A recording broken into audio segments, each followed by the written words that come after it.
Hi, this is Brad Constantine, and this is a podcast recording of the Old Testament. Although this is not an official recording of the Church of Jesus Christ of Latter-day Saints, every effort's been made to be as doctrinally accurate as possible. I'll be using for the text the Joseph Smith translation of the Old Testament, along with many commentaries from general authorities of the Church, BYU professors, Bible scholars, and others. This format will be very detailed, and so if you want a deep analysis of the Old Testament, you come to the right place. Thanks for your attendance. Hi, and welcome back to the Old Testament podcast. This will be for Deuteronomy chapter 8. All the commandments which I command thee this day shall ye observe to do, that ye may live and multiply and go in and possess the land which the Lord sware unto your fathers. And thou shalt remember all the way which the Lord thy God led thee these 40 years in the wilderness, to humble thee and to prove thee, to know what was in thine heart, whether thou wouldst keep his commandments or no.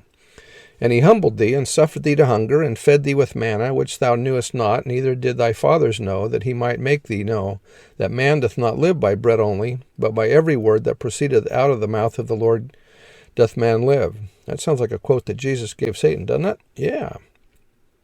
Thy raiment waxed not old upon thee, or your clothing did not wear out, neither did thy foot swell these 40 years. Thou shalt also consider in thine heart that as a man chasteneth his son, so the Lord thy God chasteneth thee. Therefore thou shalt keep the commandments of the Lord thy God, to walk in his ways, and to fear him. For the Lord thy God bringeth thee into a good land, a land of brooks, of water, of fountains and depths that spring out of valleys and hills, a land of wheat and barley and vines and fig trees and pomegranates, a land of olive oil and honey, a land wherein thou shalt eat bread without scarceness, thou shalt not lack anything in it, a land whose stones are iron, and out of whose hills thou mayest dig brass, or bronze, copper, brass. When thou hast eaten and art full, then thou shalt bless the Lord thy God for the good land which he hath given thee. Beware that thou forget not the Lord thy God, in not keeping his commandments and his judgments or ordinances and his statutes which I command thee this day, lest when thou hast eaten and art full, and hast built goodly houses and dwelt therein, and when thy herds and thy flocks multiply, and thy silver and thy gold is multiplied, and all that thou hast is multiplied, then thine heart be lifted up, and thou forget the Lord thy God, which brought thee forth out of the land of Egypt from the house of bondage.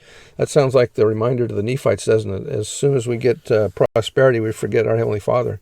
Let's not do that. Let's always remember him. Verse 15, who led thee through that great and terrible wilderness, wherein were fiery serpents and scorpions, and drought, where there was no water, who brought thee forth water out of the rock of flint, who fed thee in the wilderness with manna, which thy fathers knew not, that he might humble thee, and that he might prove thee to do thee good at thy latter end. And thou say in thine heart, my power and the might of mine hand hath gotten me this wealth. But thou shalt remember the Lord thy God, for it is he that giveth thee power to get wealth, that he may establish his covenant which he sware unto thy fathers, as it is this day. And it shall be, if thou do at all forget the Lord thy God, and walk after other gods, and serve them, and worship them, I testify against you this day that ye shall surely perish. As the nations which the Lord destroyeth before your face, so shall ye perish, because ye would not be obedient unto the voice of the Lord your God. And that's the end of chapter 8. See you next time. Bye.